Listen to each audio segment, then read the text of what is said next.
You're watching Moms Matter at EverTalk TV. Today in the studio, we have Pamela Saltzman, who is a cooking instructor and has an incredible cookbook. Everything's online. We have her right here in the studio to share all her secrets. So welcome to the studio. Thank you. I'm so happy to be here. I mean, I've taken your class. I follow you on Instagram. I just love how authentic you are and how easy you've made cooking. Oh, thank you. Well, that's obviously my goal. So I've been teaching for quite a while now. It's great to have you in the kitchen. Yes. And I love it. I mean, it shows. And to eat healthy and to plan meals, I think, is so challenging for moms.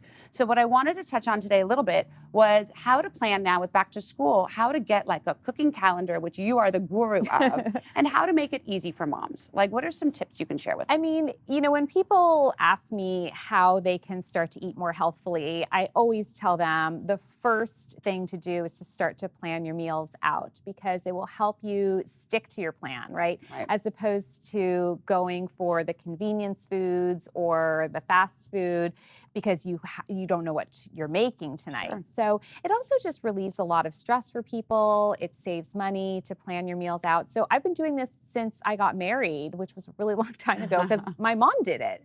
And she was a working mom, and she emphasized the value of eating foods that were made from scratch as well. Right. So I look at my week, I look at my calendar, and I see the week ahead. I see who's going to be home on what nights. I see like what kind of driving I have to do right before dinner time, or maybe I'm working at night, which, sometimes happens. Sure. And so it just helps me kind of figure out like what I can actually accomplish that evening for dinner. Right. And so then I just start writing things out. Now, what I tell my students is that you don't all have to do it the same way. You could take a more democratic approach, and you could ask some of the kids in your family that they each get a night and they can pick what they want.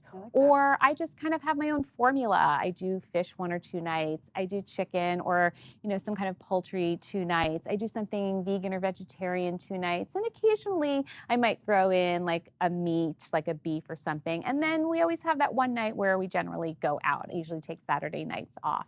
And so that way you're not always having the same exact thing every night. You're not always like reaching for that frozen fish in the freezer and then you're having fish every single night or pasta every single night. Right. And it just gives you a little bit more balance.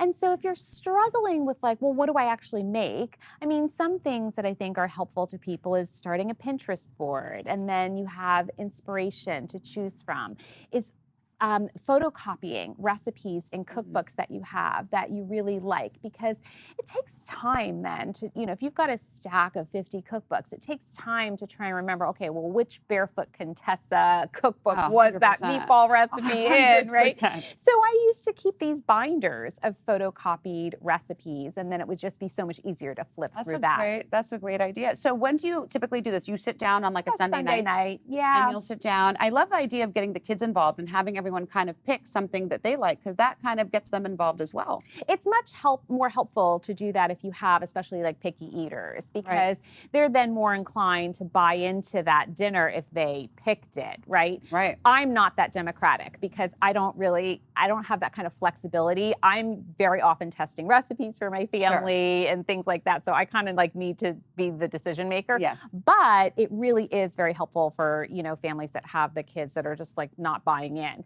Another way to do it, if it just makes it easier for you, is just to decide like, okay, every Monday night is Meatless Monday. Every Tuesday is Taco Tuesday. Wednesday we do Italian. Thursday we do whatever, fish on Fridays. Like my mom kind of had that system. It was just easy. So boring and it gets so monotonous. But again, it depends on your family. Like, there are some families that they really don't mind kind of rotating different taco recipes every Tuesday night. It might not be chicken tacos every Tuesday, but maybe it's like fish one night and like, beef tacos or cauliflower tacos or bean and sweet potato. It doesn't have to be the same thing. And again, I just think that sometimes that is just maybe a great first step for people that aren't used to writing out their own meal plans, just to have that kind of template. I just think it's such a great idea. I mean, honestly, everyone gets so busy with work and kids and everyone's schedules. And to be able to really sit, I think the best thing you said here was like to sit down and to know when everyone is home, what nights people are home.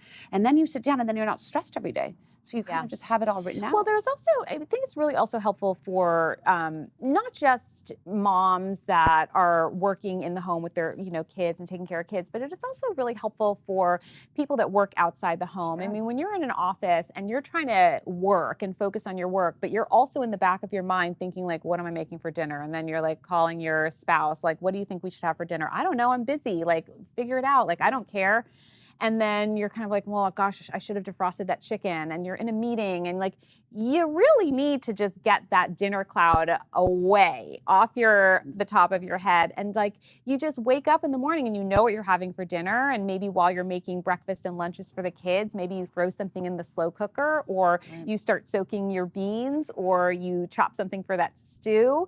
It's really liberating too. And plus, I think I'm a big proponent of not wasting food. I mean, it's a movement for sure right now. Yes. And people that meal plan, they spend less money on food because they're buying what they need and then they're wasting less. So it's a win-win all around. Well, thank you for lifting the cloud, because it is a huge challenge for all of us. And I think that's such great advice. And on your website, PamelaSaltzman.com, you've got all these meal planners and all these great recipes that we can start to introduce into our family. I post something every Saturday morning, so it can help people just to get some inspiration. And then I also list out all the things that you can do ahead. So if you're into meal prep, which is a whole nother show that we'll do, then there are things that you can do ahead of time as well, just to take the burden off the daily tasks. Wow. Well, thank you so much. That was so helpful. Welcome. And everyone, please tune in. Check out Pamela Saltzman on Instagram, her website. It's really helpful. And the recipes, really, some of them are so simple and such clean eating. So thank you so much.